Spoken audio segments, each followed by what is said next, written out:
My name is Jessica Matthews, I'm 27, and last year I had a revolutionary idea for accessibility software that could change millions of lives. When I approached my parents for a $70,000 loan to quit my soul-crushing corporate job and launch my startup, they laughed and called me naive. Too risky, they said. Little did I know that strangers on the internet would believe in me more than my own family. Before I dive into how my life completely transformed in just 9 months, drop a comment letting me know where you're watching from, and don't forget to hit like and subscribe to hear more success stories like mine. I've always been the tech girl in my family. Growing up in a middle-class neighborhood in Ohio, I was the kid taking apart computers while other girls were doing whatever stereotypical things parents expected girls to do. My parents, Linda and Robert, weren't tech-savvy but supported my interest enough to help me get into a decent state university where I earned my computer science degree. After graduation, I did what most of my classmates did, joined a big corporation. Microsoft, not its real name, but you know the type, promised competitive salaries, decent benefits, and room for growth. 4 years later, I was still in the same junior developer position, working on small pieces of code for massive projects I barely understood. My creativity was dying a slow, painful death in my gray cubicle under fluorescent lights. The soul-crushing monotony might have continued forever if not for my cousin Aria. She was born with partial hearing loss and had always struggled with technology. During a family gathering, I watched her growing increasingly frustrated trying to use a popular video conferencing app to connect with her boyfriend who was studying abroad. "Why isn't anything designed for people like me?" she asked, tears welling in her eyes. "Everything is an afterthought, some compliance checkbox they tick off with minimal effort." That night, I couldn't sleep. I kept thinking about Aria and millions of others with similar challenges. Accessibility features were indeed treated as afterthoughts, tacked on separately to each application, with inconsistent interfaces and functionality. What if there was a universal solution? A layer that could work across platforms to make any software accessible? The idea for Access Ease was born. For the next 3 months, I spent every evening and weekend coding a prototype while still working my full-time job. The concept was elegant, a lightweight software layer that would integrate with existing applications to provide customizable accessibility features. Users could set their preferences once and have them applied universally: screen readers, visual adjustments, input modifications, everything in one consistent experience. My best friends Allison and Mark were the first to see the demo. Allison works in marketing, and Mark is a UX designer. We had met at university and remained close despite our diverging career paths. "Jessica, this is incredible," Allison said, watching as I demonstrated how Access Ease transformed a standard website into an accessible experience. "You've created something revolutionary here." Mark, always more analytical, nodded in agreement. "The interface is intuitive, and the way it preserves each app's core functionality while adding accessibility is genius." Their enthusiasm fueled my determination, but reality soon set in. To turn this prototype into a market-ready product, I needed time I couldn't have while working 50-hour weeks at Microsoft. I needed money to support myself during development, to pay for legal fees, server costs, and eventually marketing. I spent weeks researching costs, creating financial projections, and drafting a detailed business plan. The magic number was $70,000. With that, I could quit my job and focus full-time on Access Ease for approximately 18 months, enough time to develop a market-ready product, secure initial clients, and start generating revenue. Traditional venture capital wasn't an option yet. VCs wanted more than a prototype, and I wasn't willing to give up control of something so important. Bank loans were nearly impossible for a software startup with no assets. That left friends and family. My savings account held about $15,000, enough for maybe 3 months of full-time development.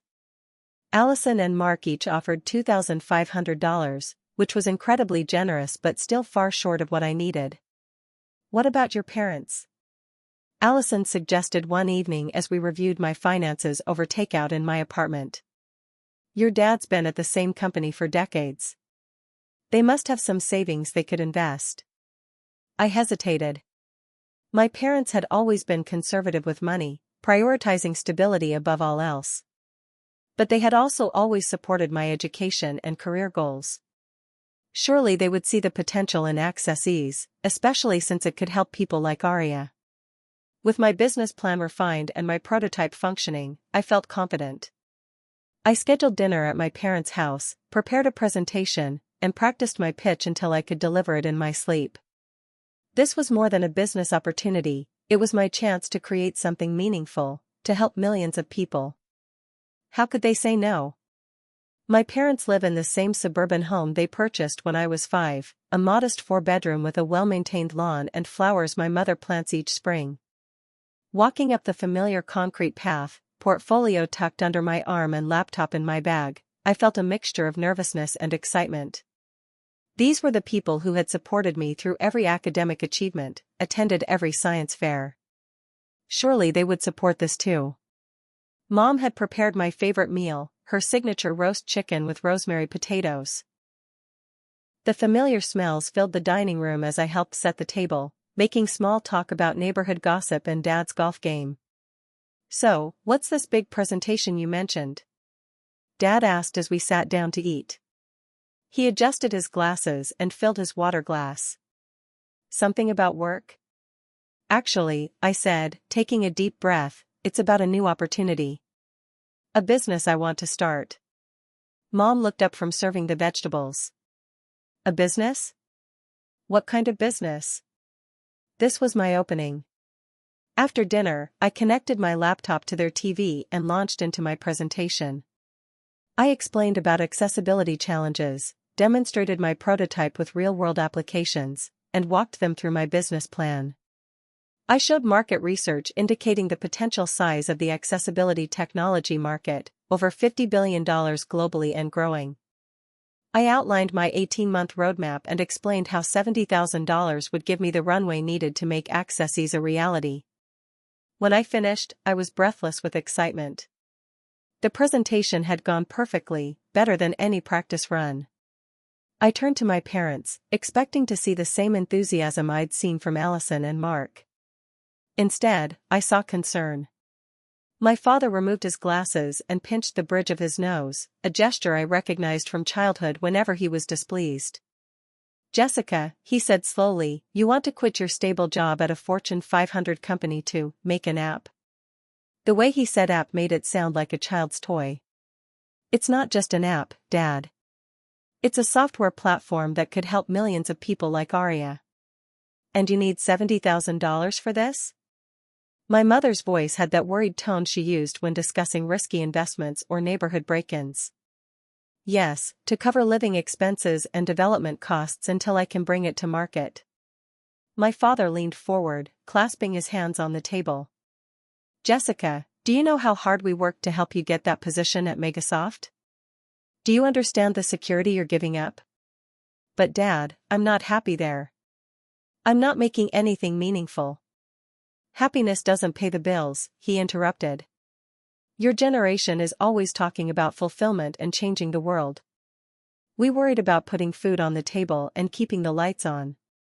My mother jumped in, her voice gentler but no less dismissive. "What about your health insurance? Your 401k? Have you thought about what happens if this Access Ease doesn't work out?" "It's all in the business plan," I said, trying to keep my voice steady as I pointed to the document they hadn't even glanced at. "I've accounted for everything, including worst-case scenarios." "Jessica," my father said, his tone shifting to what I called his lecture voice, "we've been through multiple recessions. We've seen friends lose everything on sure-thing business ventures. This economy is too unstable for risks like this." "But the technology sector is different." "No, it's not," he insisted. "Remember the dot-com crash?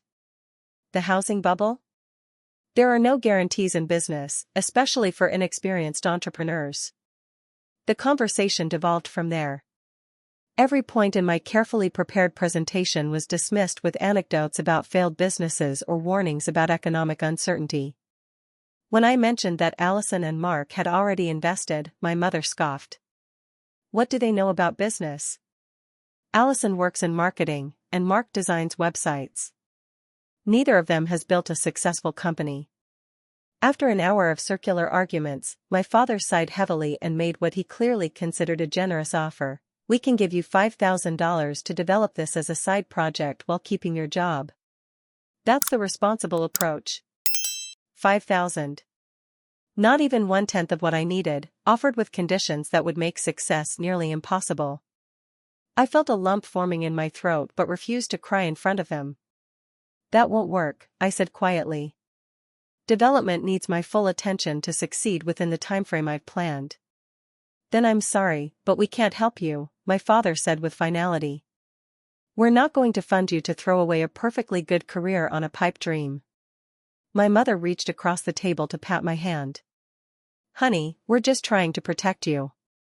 Maybe in a few years, when you've moved up at Megasoft and have more experience. I pulled my hand away.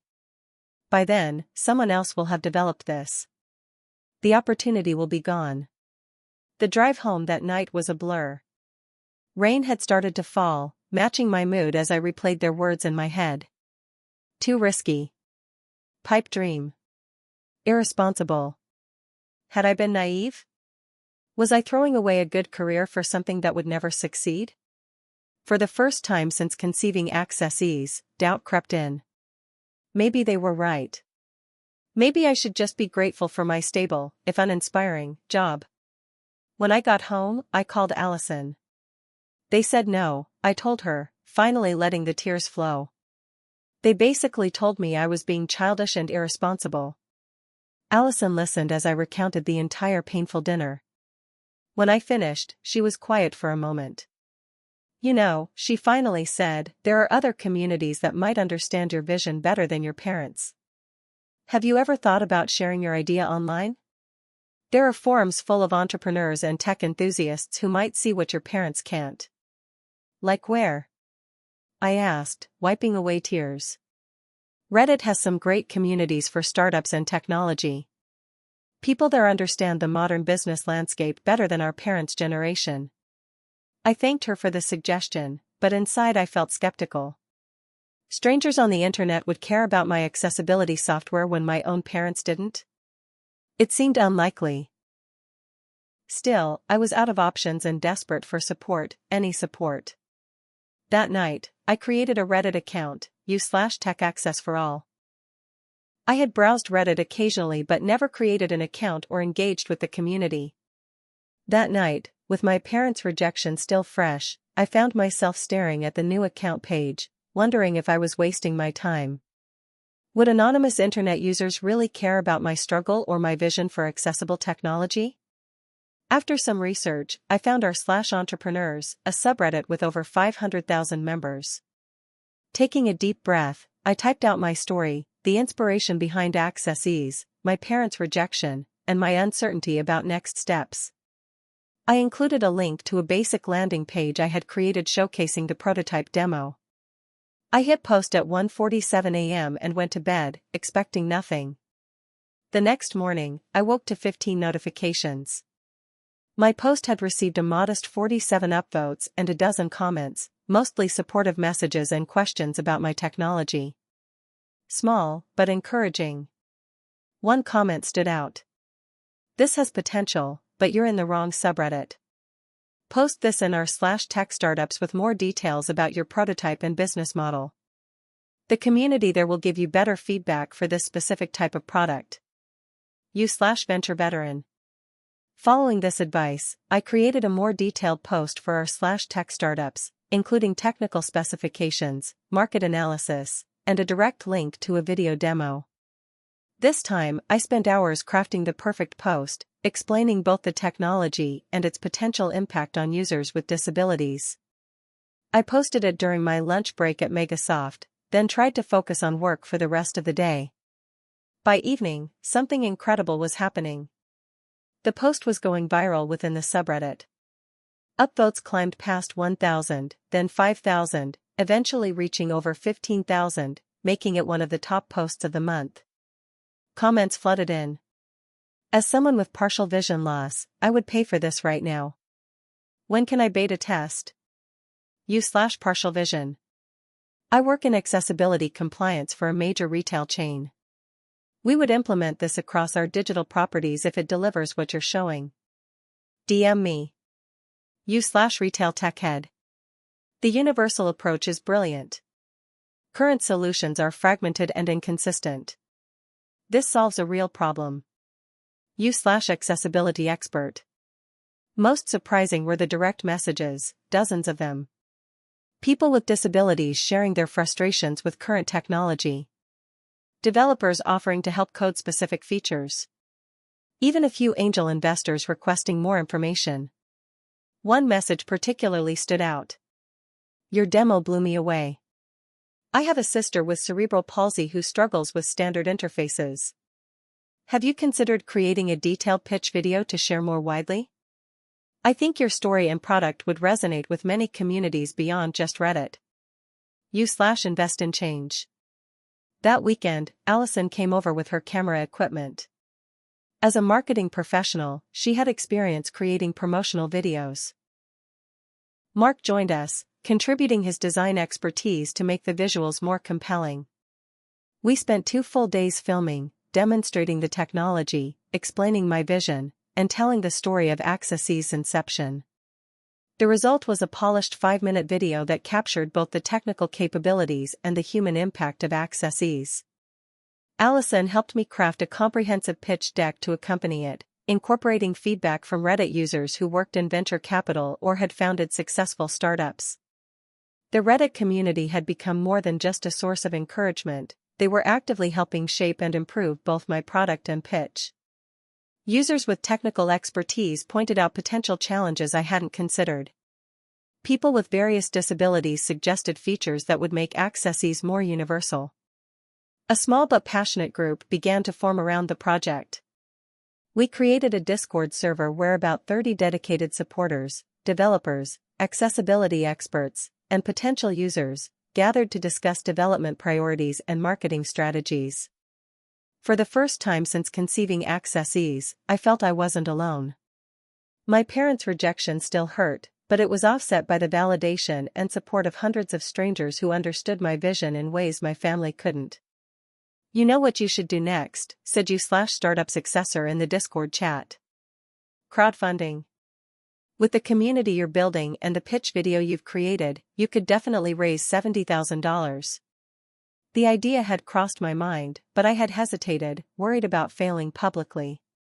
But with the momentum building on Reddit and the growing Discord community, perhaps it was worth the risk. If you launch a Kickstarter, type You/invest in change, I'll be your first backer. And I'll share it with everyone I know. Dozens of others quickly echoed this promise. With their encouragement, I began researching crowdfunding platforms, preparing campaign materials, and setting stretch goals. The $70,000 I had asked my parents for now seemed achievable through the collective support of strangers who believed in me and my vision. As I worked on the campaign setup, a notification appeared on my phone, another Reddit direct message. I'm a journalist with TechCrunch. Your accessibility platform caught my attention on Reddit. Would you be interested in discussing it for a potential article?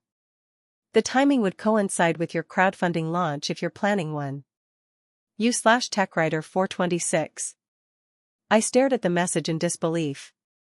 From rejection at my parents' dinner table to potential TechCrunch coverage in less than 3 weeks. I realized then that my parents' no hadn't been the end of my dream, it had merely redirected me to a community that would say yes.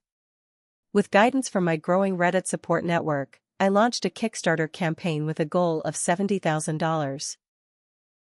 The campaign page featured our professionally edited pitch video, detailed explanations of Access-E's features, and testimonials from Reddit users with disabilities who had reviewed the prototype.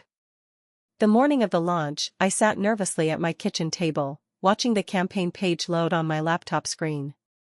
My finger hovered over the publish button for several seconds before I finally clicked it. Immediately, I shared the link in our Discord server and on the Reddit threads where Access-E's had gained attention. My supporters had promised to back the campaign early, an important factor in Kickstarter's algorithm, but I was still anxious about whether they would follow through. Within an hour, the first notification arrived, $500 pledge from Thomas W. Then another $100 pledge from Sarah J. And another. By lunchtime, the campaign had reached $5,000. By dinner, over $10,000. The Reddit community was keeping their promises, many contributing more than they had initially suggested. Comments poured in on Kickstarter and Reddit. Finally, someone is addressing this properly. Backed at the $250 level. U/access matters. Just shared with my entire department. We work in EdTech and accessibility is a major focus for us. U/education innovator. The TechCrunch journalist conducted a phone interview, asking thoughtful questions about both the technology and my journey. Your story is compelling, she said. The contrast between your parents' rejection and the Reddit community's support highlights how traditional funding avenues often miss innovative solutions. The first day closed with just over $10,000 raised, a strong start, but maintaining momentum would be the real challenge. As predicted, pledges slowed dramatically after the initial surge. By the end of the first week, the campaign had stalled around $25,000, far short of the $70,000 goal, with only 3 weeks remaining. Panic set in. If the campaign failed, I would receive nothing. All the support and validation would amount to $0 to fund development. I called an emergency meeting in our Discord server. We need to try something different, I admitted to my supporters. The initial momentum has died down, and we're not on track to meet our goal. The brainstorming session lasted well into the night. By morning, we had a new strategy, daily development updates showing real progress on the prototype, combined with video testimonials from beta users with various disabilities. This would demonstrate that Access Ease wasn't just an idea, it was already changing lives and actively evolving. I took a week of vacation from Megasoft, claiming a family emergency. Every day, I coded new features, recorded development videos, and coordinated with beta users to share their experiences. My apartment became a makeshift studio, with Allison helping remotely to edit videos for maximum impact. The strategy began to work. Daily updates kept existing backers engaged and attracted new ones. The testimonials, especially one from a blind law student who could now navigate legal databases more efficiently, resonated beyond our initial tech audience and brought in supporters from disability advocacy communities. Then, disaster struck. Midway through the campaign, a Reddit user sent me a link to a TechRadar article about a major software company developing an accessibility overlay with similar functionality to Access Ease. Is this going to kill your product before it even launches? The message asked. My heart sank as I read the article. The company had vastly more resources and an established market presence. Their solution wasn't as comprehensive as Access Ease, but they could scale faster and dominate the market before I even finished development. I shared the article in our Discord, hands shaking as I typed, "This might be the end before we even start." The response was immediate and unexpected. Rather than discouragement, my supporters offered strategic advice. Their solution is corporate and clunky. Yours is designed by someone who genuinely cares about accessibility. You/dev advocate. They're treating this as a compliance checkbox. You're treating it as a human right. Big difference in approach and quality. You/accessibility pro. This actually validates your market.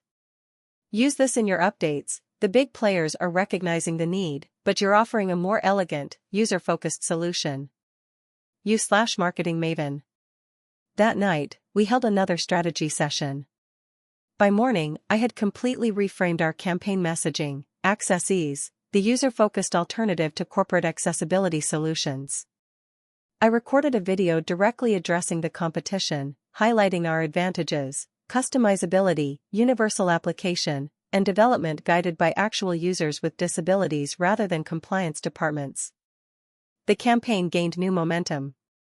Tech blogs beyond TechCrunch began covering the David versus Goliath angle of a solo developer taking on a tech giant in the accessibility space. Disability advocacy groups shared the campaign, emphasizing the importance of solutions developed with direct input from the disability community. As the campaign entered its final week, we had reached $65,000, tantalizingly close to our goal, but still short. I barely slept, constantly refreshing the page and posting updates.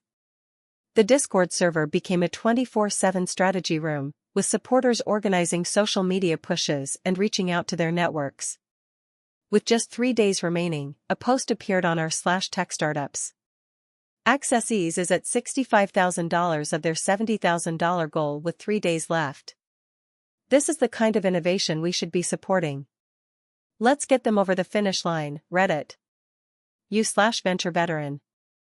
The post shot to the top of the subreddit and spread to other communities. In the final 72 hours, pledges surged again.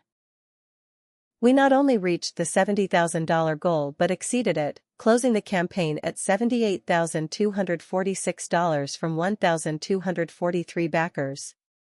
I cried when the campaign closed, tears of relief, gratitude, and vindication. The money my parents wouldn't provide had been furnished by strangers who believed in my vision. Now came the terrifying part: I needed to quit my job and deliver on my promises. The morning after the Kickstarter campaign ended successfully, I walked into my manager's office at Megasoft with a resignation letter. Brad, my perpetually unimpressed supervisor, barely looked up from his monitor as I entered. "Matthews, I need those debugging reports by noon," he said, tapping away at his keyboard. "Actually, Brad, I'm here to give you my 2 weeks' notice," I replied, placing the envelope on his desk. That got his attention. He looked up, narrowing his eyes. "You're quitting? For what position?" "I'm starting my own company. I've developed an accessibility software platform and secured funding to develop it full-time." Brad leaned back in his chair, a smirk forming on his face. "Your own company? That's cute, Matthews. You know most startups fail within the first year, right?" His condescension was exactly why leaving felt so good. For 4 years, he had dismissed my ideas and contributions, assigning me the most mundane tasks despite my qualifications for more challenging work. "I'm aware of the statistics," I replied coolly. "I'm also aware that I'd rather fail at something meaningful than succeed at something that makes me miserable." Brad's smirk widened. "Well, don't come crawling back when your little project flops. Megasoft won't be interested in rehiring quitters." I'd like to say I maintained complete professionalism, but what happened next became legendary in our Discord server. As Brad reached for his pristine white coffee mug, the one with "Boss" printed on it in gold letters, my elbow accidentally bumped it, sending coffee cascading down his crisp button-down shirt. His expression of shock and outrage was worth whatever bridges I might have burned. "So sorry about that," I said, not sorry at all. "I guess I'm already distracted by my new venture. Good luck finding someone else to generate those debugging reports." 2 weeks later, I converted my second bedroom into a home office and began working on Accessees full-time. The freedom was intoxicating. No more meaningless meetings, no more arbitrary deadlines for projects I didn't care about. Every line of code I wrote now had purpose. It would help real people overcome real challenges. Development progressed rapidly. The prototype evolved into an alpha version, which I shared with select beta testers from our community.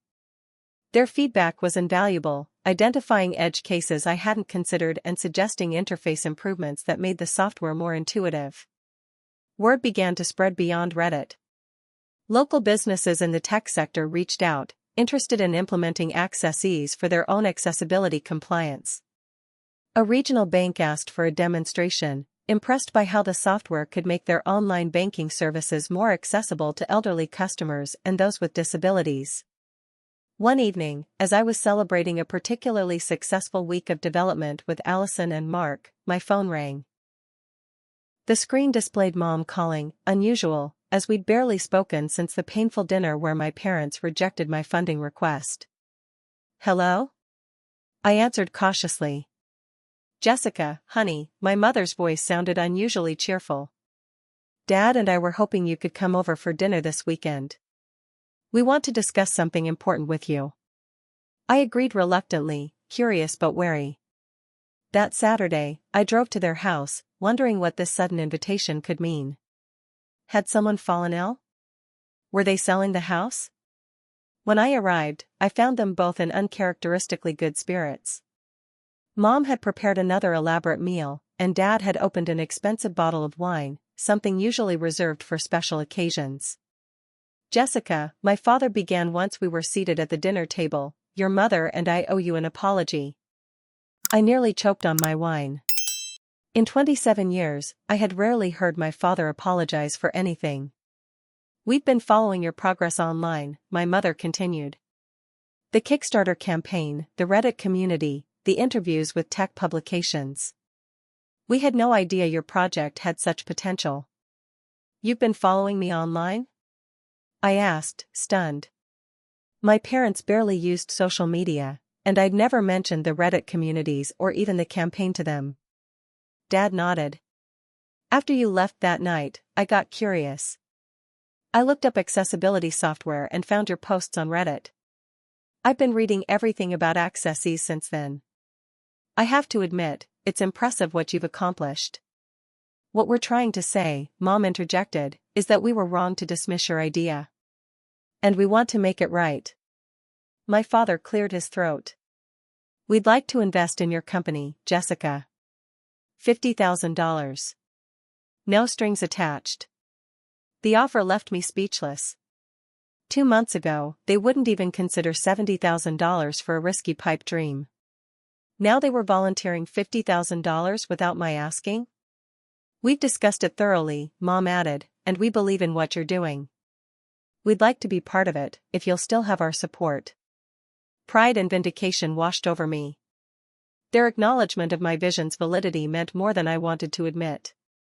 And $50,000 would accelerate development significantly, allowing me to hire a part-time developer to help with specific features.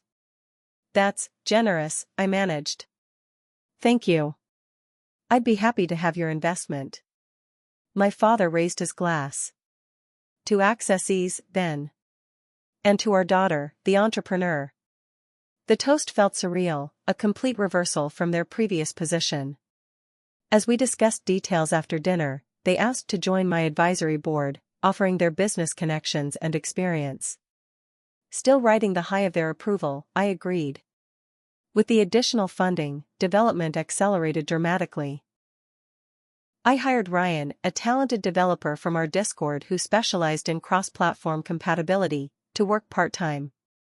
The product evolved rapidly, with each update bringing us closer to a market-ready version.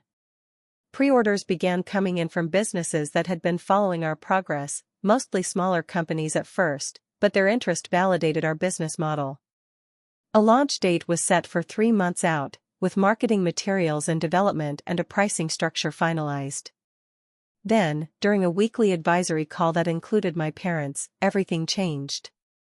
"Jessica, we've been thinking," my father began in a tone I recognized from childhood, the one that preceded unwelcome guidance. "The current direction is too limited. If you want real success, you need to pivot toward enterprise clients." "What do you mean?" I asked. "We already have interest from businesses." "Small businesses," he dismissed. "The real money is in enterprise contracts. But that means changing the product focus away from individual users toward corporate compliance tools."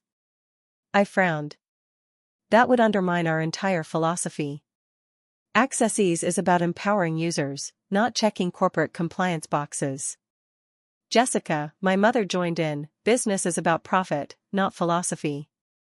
Your father has spoken with some of his connections at major corporations. They would be interested in a simplified version focused on meeting legal requirements.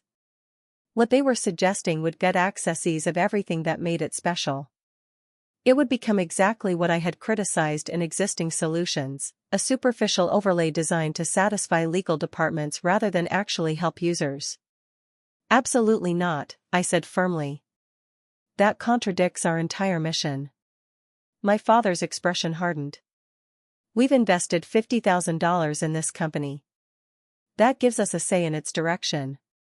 "An investment doesn't give you control," I countered. "It's still my company and my vision." The conversation deteriorated from there. What began as a suggestion quickly became an ultimatum: either pivot toward their corporate compliance model or they would withdraw their support and advise others not to invest either. "You're making a mistake," my father warned as the call ended. "Without our connections and guidance, this little project won't survive its first year." After hanging up, I sat in stunned silence. The parents who had finally believed in me were now threatening to sabotage everything if I didn't compromise my core values. The $50,000 that had seemed like such a blessing now felt like a trap, a way for them to impose their vision over mine. That night, I composed a lengthy post on Reddit, explaining the situation and seeking advice from the community that had supported me from the beginning. I felt vulnerable sharing such personal details, but I needed perspective from people who understood both the business and philosophical aspects of what I was building. I hit post at 2:17 a.m., emotionally exhausted but oddly relieved to have shared my burden. Whatever came next, I wouldn't face it alone. I woke up the next morning to my phone buzzing incessantly with notifications. My late-night Reddit post had struck a chord with the community in ways I never expected. The post had received thousands of upvotes and hundreds of comments, many from entrepreneurs who had faced similar family pressures. "What your parents are attempting is a hostile takeover," wrote you/startup founder 101. "They're treating your vision like a commodity they can reshape for profit rather than respecting the mission that inspired it. Classic case of investors trying to change a company's DNA," commented you/venture veteran. "Stand your ground. Pivoting to compliance-focused enterprise would kill what makes Accesses special." But beyond the moral support, something remarkable was happening. The community was mobilizing with practical solutions. "I'm an attorney specializing in startup law," wrote you/legal. "I'd like to offer pro bono services to help restructure your company governance to protect your vision. DM me."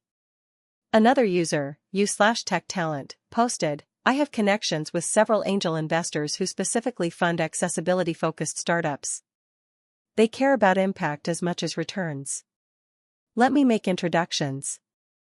3 experienced entrepreneurs from the community volunteered to join my advisory board, offering to counterbalance my parents' influence with guidance that respected Accesses' original mission. The community's response transcended mere encouragement. It was a coordinated effort to save Accesses from being transformed into something unrecognizable. Over the next week, I had video calls with attorneys, potential investors, and business advisors, all found through Reddit and all offering their expertise freely because they believed in what I was building. You/legal, whose real name was Michael, walked me through the legal options for buying out my parents' stake. "Your company's valuation has increased significantly since their investment," he explained. "With new investors lined up, you can offer to return their $50,000 with a reasonable premium to reflect that growth." You/tech talent, a woman named Diane who worked in venture capital, arranged meetings with 3 potential investors who specialized in assistive technology. "These people understand the market and the mission," she assured me. "They won't push you to compromise your values for quick profits." Most surprisingly, a group of 5 Reddit users with various disabilities formed what they called the Accessibility Advisory Council, offering to formalize their feedback process and provide ongoing consultation to ensure Accesses remain true to user needs. Within 10 days, I had assembled a plan. A small funding round with 3 mission-aligned investors would provide $150,000 in exchange for 15% equity, allowing me to buy out my parents and accelerate development. A new advisory board would include 3 experienced entrepreneurs from the Reddit community, 2 accessibility experts, and 1 of the new investors. With Michael's legal guidance, I prepared for the confrontation with my parents. We scheduled a video call, and I invited Michael to join as my counsel. "Jessica, who is this?" my father demanded when Michael appeared on screen. "This is Michael Watson, my attorney," I replied calmly. "He's here to help us reach an amicable resolution." My mother's expression tightened. "We don't need attorneys to discuss a family business." "Accesses isn't a family business," I corrected her. "It's my company, in which you're minority investors.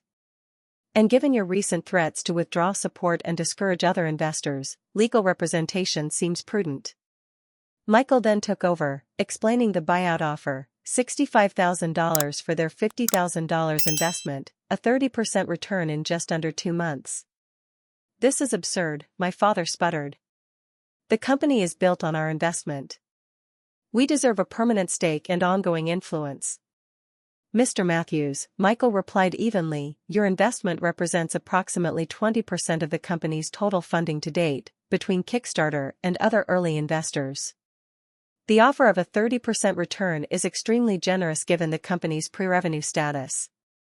The negotiation lasted nearly 2 hours. My parents alternated between emotional appeals about family loyalty and aggressive demands for more money or retained influence. Through it all, Michael and I remained firm but professional. Finally, facing the reality that they had no legal grounds to demand more than what we were offering, they accepted the buyout. Michael had prepared the paperwork in advance, and within 24 hours, my parents were no longer involved with accessees. That evening, I hosted a virtual celebration in our Discord server, sharing the news with the community that had made it possible. I couldn't have done this without you all, I told them, my voice cracking with emotion. You believed in this vision when my own family couldn't see it. You're my Reddit family now. The chat exploded with congratulations and encouragement. Someone created a custom emoji of the accessees logo with a crown on it, which became our symbol of victory. The 3 Reddit users who had joined my advisory board, a serial entrepreneur from Seattle, a product manager from London, and a UX director from Toronto, began weekly strategy sessions to help prepare for launch. We called ourselves the Reddit board, a name that stuck even as the company grew. With renewed focus and freedom from parental pressure, development accelerated. Ryan, my part-time developer, came on full-time thanks to the new investment. We added Chelsea, a UI designer with expertise in accessibility, also recruited from Reddit. What had begun as a solo project was now a proper team, united by a shared commitment to making technology truly accessible to everyone. The product launch was back on track, stronger than before and with a clearer vision than ever. As we approached the launch date, I received an unexpected message from my cousin Aria, whose struggles had inspired accessees. Jessica, I just tested the beta version you sent. I've never felt so independent using technology before. For the first time, I'm not struggling to adapt to software, it's adapting to me. You've created something incredible. Her words reminded me why all the struggle had been worthwhile.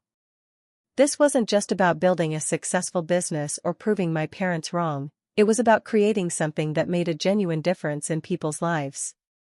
The Reddit community that had become my family had helped me stay true to that purpose when it would have been easier to compromise. They had protected not just my company but the values at its core. 6 weeks after buying out my parents, Accessees made its official debut at Tech Unite, a major industry conference focused on innovative software solutions. Thanks to the connections of our Reddit advisors, we secured a prime booth location and a 20-minute slot on the main stage to demonstrate the product. Standing before hundreds of industry professionals, I felt a moment of paralyzing anxiety. Then I remembered all the obstacles we'd overcome to reach this point, and the community that had made it possible. I took a deep breath and began our presentation. Imagine technology that adapts to you, rather than forcing you to adapt to it, I started, before demonstrating how Accessees transformed standard applications into personalized, accessible experiences. The response was overwhelming. Attendees crowded our booth afterward, many sharing stories about their own struggles with technology or those of family members with disabilities. Tech journalists requested interviews, and business representatives asked for private demonstrations for their accessibility teams. A video of a visually impaired teenager using Accessees to navigate social media independently went viral across multiple platforms, garnering millions of views and thousands of supportive comments. The footage, shot by his mother showing his genuine emotional reaction to using technology without assistance for the first time, communicated Accessees' impact more powerfully than any marketing material could have. 1 month after launch, we signed our first major client, NewGen Financial, a Fortune 500 company implementing Accessees across their customer-facing digital platforms. Their CTO personally championed the decision after watching the viral video and realizing how many potential customers were excluded by inaccessible design. "We've tried other accessibility solutions," she told me during the contract signing, "but they always felt like add-ons. Access Ease is the first product that feels integrated and intuitive. This isn't just about compliance for us, it's about truly serving all our customers." The new gen contract alone generated enough revenue to cover our operating expenses for 6 months. Other clients followed quickly, first medium-sized businesses, then larger enterprises that had observed new gen's successful implementation. Within 4 months of launch, Access Ease was profitable, exceeding even our most optimistic financial projections. As revenue grew, so did our team. We moved from my apartment into a real office space, nothing fancy, but a professional environment with room for the 5 full-time employees we now had, including 2 developers recruited from the Reddit community who had supported us from the beginning. Our Discord server evolved into an official user community, where customers could share custom configurations, suggest features, and help each other maximize Access Ease's potential. The Accessibility Advisory Council formalized their role, with paid consulting positions for members who provided ongoing feedback on updates and new features. 7 months after launch, something unexpected happened. My parents reached out. My mother called on a Sunday afternoon, asking if we could meet for coffee. Curious but cautious, I agreed. They were already seated when I arrived at the cafe, looking uncharacteristically nervous. My father stood as I approached, extending his hand formally. "Thank you for meeting us, Jessica," he said. "We've been following Access Ease's progress." The coverage in Business Insider was impressive. I nodded, waiting for them to explain why they had wanted this meeting. "We owe you an apology," my mother said, her voice quiet but steady. "A real one this time. We were wrong, not just about the business potential, but about trying to change your vision. We didn't understand what you were building," my father added. "We saw it through our limited perspective, as a business opportunity rather than a mission to help people." Their words seemed genuine, free from the conditional support they had offered before. My father continued, "The video of that young man using your software, it made me realize what Access Ease really means to people. It's not just a product. It's independence and dignity." I felt a complicated mixture of emotions, vindication, residual hurt, but also a tentative hope that they might finally understand what had driven me all along. "Thank you for saying that," I replied carefully. "It means a lot to hear you recognize what we're trying to accomplish." We talked for nearly 2 hours, longer than any conversation we'd had in years. They asked thoughtful questions about accessibility challenges, listened attentively to my explanations, and shared their genuine pride in what I had built, not because it was successful by conventional metrics, but because it was meaningful. Before we parted, my mother asked hesitantly, "There's a company milestone celebration mentioned on your website next month. Would it be appropriate for us to attend? We understand if you'd rather we didn't." I considered for a moment. "Yes," I decided. "I think that would be nice. It's an open event for supporters and clients. You'd be welcome." At the celebration, held in our office with catering from a local restaurant owned by a deaf entrepreneur, now using Access Ease for his ordering system, I watched my parents interact with my team and the Reddit advisors who had become like family. There was an initial awkwardness, but it dissolved as they heard story after story about the community effort that had made Access Ease possible. "Your daughter created something remarkable," Michael, the attorney who had helped with the buyout, told my father. "But what's more remarkable is how she stood firm in her vision when it would have been easier to compromise." Later, as I gave a toast thanking everyone who had contributed to our success, I caught my mother wiping away tears. For the first time, I think they truly saw me, not as their daughter who needed guidance, but as a leader who had found her own path despite obstacles. 18 months after my initial Reddit post about being rejected by my parents, Access Ease was valued at $4.2 million, with a growing client base and an expanding team of 12 employees. We had launched 3 additional products based on user feedback, each extending our accessibility solutions to new platforms and use cases. But the numbers, impressive as they were, meant less to me than the impact we were making. Each week brought new testimonials from users whose lives had been changed by technology that finally adapted to their needs rather than forcing them to adapt. The journey taught me lessons I never expected to learn. Sometimes, the family you choose believes in you when the family you were born into cannot. My Reddit family saw potential where my parents initially saw only risk. True innovation often requires breaking from conventional wisdom. Had I followed my parents' advice to keep my stable job or pivot toward enterprise compliance, Access Ease would never have fulfilled its true purpose. When you build something meaningful, the right supporters find you. Every time we faced a crisis, someone with exactly the expertise we needed emerged from our community. Standing firm in your values attracts others who share them. By refusing to compromise on accessibility as our core mission, we attracted team members, investors, and clients who genuinely cared about making technology inclusive. Perhaps most importantly, I learned that failure isn't the opposite of success, it's part of the journey toward it. Each rejection, setback, and obstacle became a stepping stone that led to something better than I had originally envisioned. Today, I received an email from a teacher in a rural school district, sharing how Access Ease had transformed education for her students with learning differences. Attached was a video of a 9-year-old girl with dyslexia independently completing a digital assignment, beaming with pride. Before Access Ease, the teacher wrote, she would cry from frustration every time she had to use a computer. Now she's one of our most confident technology users. You've changed her entire educational experience. That email means more to me than any valuation or revenue milestone. It's why I risked my parents' disapproval, quit my stable job, and persevered through every challenge. It's why I'm grateful for the community of strangers who became family when I needed them most. If you're watching this and have a vision that others don't understand yet, whether it's family, friends, or traditional investors who don't get it, remember that your tribe exists somewhere. They might not be where you expect to find them, but they're out there, ready to believe in what you're building. Have you ever had an idea that others dismissed but you believed in deeply? What helped you stay committed to your vision despite skepticism?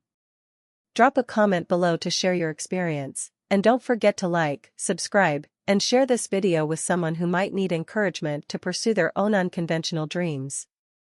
Your support helps more stories like mine reach those who need to hear them most. Thank you for being part of my journey, and I hope something in my story helps you with yours.